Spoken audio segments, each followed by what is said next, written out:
বহুল আলোচিত ২১শে আগস্ট গ্রেনেড হামলা মামলায় হাইকোর্ট থেকে খালাস পেয়েছেন বিএনপির ভারপ্রাপ্ত চেয়ারম্যান তারেক রহমান সহ সকল আসামি।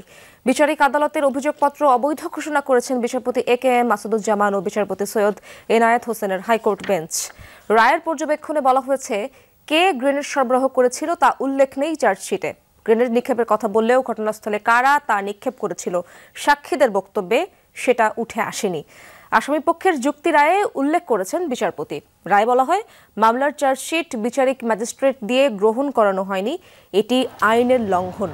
অন্তর্বর্তী সরকার গঠনের পর ২৩শে অক্টোবর চাঞ্চল্যকর এই হত্যা মামলার ডেথ রেফারেন্স ও আপিল শুনানির জন্য প্রধান বিচারপতির দপ্তর থেকে হাইকোর্টের বিচারপতি একেএম মাসুদুজ্জামানের নেতৃত্বাধীন বেঞ্চে পাঠানো হয়।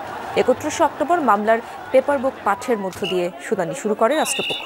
২১শে নভেম্বর আসামিদের ডেথ রেফারেন্স ও আপিলের ওপর শুনানি গ্রহণ শেষ হয়। এই মামলায় ২০১৮ সালের ১০ অক্টোবর ঢাকার দ্রুত বিচার ট্রাইব্যুনাল ১ সাবেক স্বরাষ্ট্র প্রতিমন্ত্রী লুৎফুজ্জামান বাবুসহ ১৯ জনের মৃত্যুদণ্ডের আদেশ দেন।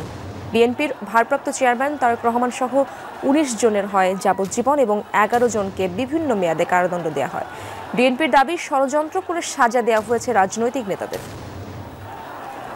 যারা এই মামলার দণ্ডপ্রাপ্ত ছিলেন এবং আপিল করেছেন এবং যারা আপিল করেননি, সবাইকে এই মামলা থেকে খালাস দেয়া হয়েছে।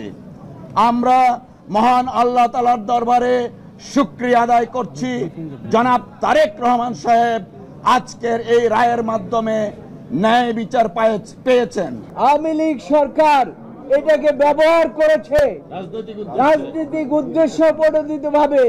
তারা চেয়েছিল যে তারেক রহমানকে এই মামলা দিয়ে চিরজীবন তাকে বাইরে রাখবেন।